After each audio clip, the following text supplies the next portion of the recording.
You know that exact sinking feeling, right? You're mid-shift and you realize you have to call a patient back, re-bleed them, and rebook them. It doubles the cost of care and honestly puts their safety completely on hold. Welcome to a special report from the Human Error News Network. Today, we're investigating the invisible errors that cost lives long before a sample even reaches the laboratory. So hit subscribe right now to stay ahead of these hidden systems quietly failing your patients. All right, let's get into it. So, what would you say is the absolute most dangerous piece of equipment in your hospital right now? Your mind probably jumps straight to surgical instruments, right? Maybe defibrillators or those complex ventilators. Well, actually, scratch that. The true threat to patient safety is something way more mundane. Just sitting right there at the central nursing station. It's the barcode printer. Yeah, no kidding. How on earth can a simple printer cause measurable harm across an entire healthcare system? Well, the answer is going to completely flip how we understand diagnostic safety. Look, I want to acknowledge something right off the bat. We know how incredibly exhausting these high-pressure clinical environments are. You're out there managing understaffed wards, high-acuity patients, and just relentless administrative demands. But right in the middle of all that chaos, there is a massive statistic hiding in plain sight. Up to 70% of all diagnostic errors happen in the pre-analytical phase. Let that sink in. 70%. That means the vast majority of mistakes are occurring long before that multi-million-dollar lab analyzer is even turned on. They're happening during ordering, collection, labeling, and transport. And you know what? The lab is routinely taking the heat for failures it didn't even cause. All right, let's step over to the data desk and look at what the research is actually telling us. The modern laboratory analyzer is literally a marvel of engineering. It boasts a near-perfect error rate of just 0.0001%. Super precise, right? But look at this next column. Between 12 and 15% of all barcoded tubes fail simply because of poor quality labels. To put that into perspective, across the NHS alone, more than 50 million blood tubes have to be pulled off the line and manually relabeled every single year. 50 million. Some large labs are dealing with 10,000 to 15,000 manual relabeling events every single day. And as we know, every manual intervention is just a fresh opportunity for human error. And here's the thing. Mislabeling isn't just some annoying administrative nuisance. It's a genuine clinical hazard. When we map out the patient journey, we see that in hospitals where labels are printed centrally, misidentification runs at a seemingly tiny 0.5 to 1%. Sounds small, right? But let's scale that up. For a single teaching hospital bleeding around 300 patients a day, that tiny percentage translates to roughly 800 incorrect results a year. And if even just 5% of those involve critical values, you're looking at roughly 40 patients every single year being directly harmed. They're receiving the wrong treatment or no treatment at all, simply because their results were handed to someone else. Let's look at exactly how this goes down in the real world with a specific NHS case study. Picture a midwife working a crazy busy shift. She requests blood samples for patient A and patient B on the electronic system. Naturally, to save a few precious minutes, she batch prints the labels at the central station. We've all been there. But when the samples actually arrived at the lab, both sets of tubes were labeled with patient A's details, even though one set was sent with patient B's request form. This created a highly dangerous wrong blood in tube incident. Patient B's sample was entirely mislabeled, all from trying to save a little time. We have to remember that we are all in this together. And obviously, no clinician wakes up wanting to make a mistake. It's systemic friction that forces really dedicated staff into making these necessary compromises. Think about it. If a patient's medical records are missing or someone else is using them, staff literally can't take the labels directly to the bedside.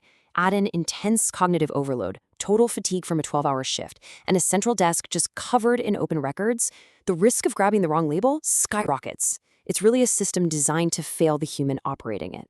But wait, the stakes actually go way beyond just labeling. We're also fighting a biological ticking clock. Once that blood is drawn, it's highly perishable. You've got a very narrow 4-hour processing window. If a tube is left rattling around in a specimen bag or gets delayed in transit, cellular degradation sets in. Unanalyzed blood starts leaking potassium after just 4 hours. What does that do? It artificially inflates the measured potassium levels, creating a pseudohyperkalemia. Or, even more terrifyingly, this leakage can actually mask a genuinely fatal hypokalemia, a condition that requires immediate life-saving intervention. So, the absolutely crucial point here is that we have to distinguish between biological influences and technical interferences. As clinicians and lab professionals, we need to solve this together. Biological influences are things we can't always control, right? Things like a patient's current antibiotic use or the specific stage of their infection. Technical interferences, on the other hand, are entirely preventable human errors. We're talking about things like saliva contamination, masking a true pathogen, or drawing blood from an unflushed IV line. When we eliminate these technical interferences, we can actually trust what the biology is trying to tell us. Okay, let's review exactly how these technical interferences happen right at the tube level. First up, the blue top tube, which contains sodium citrate. We use this for coagulation testing, which, as you know, is incredibly sensitive. If you don't follow the strict order of draw and you just collect a blue top out of order, you seriously risk contaminating it with other anticoagulants. It's a tiny detail with massive consequences. Now let's move to the green top tube, the lithium heparin 1. I mean, we've all heard that universal groan across the ward when the lab calls to reject a hemolyzed sample, right? But beyond hemolysis, if a blue top is drawn immediately after this green top tube, cross-contamination is going to happen. Just a tiny microscopic bit of lithium heparin artificially prolongs the PT and PTT results in the blue tube. Untangling whether a prolonged pro time is actually due to a patient's anticoagulant therapy or just a simple order of draw mistake, yeah, that's a total nightmare for both the technologist and the physician. And finally, let's talk about the red top serum tube. Drawing from indwelling lines is super convenient for staff and frankly preferred by patients, but it is a massive source of contamination. The strict protocol says you have to stop the IV fluids, flush the line, and discard the first 1 milliliter of blood in a red top tube before collecting the actual test samples. When this isn't done, normal saline just completely contaminates the sample. In fact, Yale researchers are now having to use multi-analyte delta checks, basically looking for specific unnatural shifts in chloride, potassium, and calcium, just to catch the IV fluid contamination that's slipping past the front line. The really good news here is that most of these pre-analytical errors are entirely preventable with simple, scalable interventions. By the way, I highly encourage you to check the link below for our ultimate pre-analytical checklist after this explainer. But systemically, studies are showing that utilizing dedicated phlebotomists significantly reduces error rates. Why is that? Simply because they operate with far fewer competing clinical distractions. When support staff are strictly tasked with blood sampling, they can complete the process in a linear, highly focused way, totally shielded from the daily cognitive overload of the general ward. And this graphic brilliantly illustrates the impact of dedicated nursing roles. Your hard work on the front line directly influences diagnostic accuracy. It's a fact. Nurse-led standard operating procedures, meticulous patient preparation, and strict management of point-of-care testing devices have actually been proven to slash sample rejection rates by a staggering 45%. That's huge. When frontline staff are empowered with the right training and, crucially, protected time, the quality of the entire diagnostic supply chain instantly elevates. So the paradigm shift we need here is crystal clear. The solution to this crisis isn't throwing money at a more expensive microscope or faster analyzer for the lab. Precision absolutely must begin at the bedside. To eliminate that central printer problem entirely, healthcare systems must implement positive patient identification, or PPID technology, directly at the patient's bedside. Labels must be generated for the right patient at the exact right time, right in that specific place. All right, so here is your direct roadmap to reclaim thousands of lost staff hours based on the highly successful North Central London model. Step 1. You need to audit your current workflow today and identify exactly where batch printing is still happening. Step 2. Implement electronic request forms and bedside PPID printing to finally kill the risk of those wrong blood in tube incidents. And Step 3.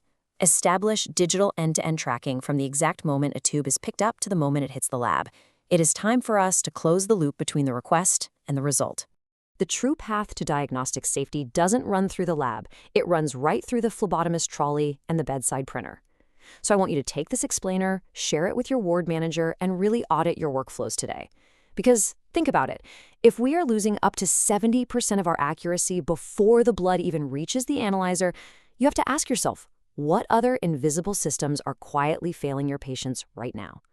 This has been a special report from the Human Error News Network.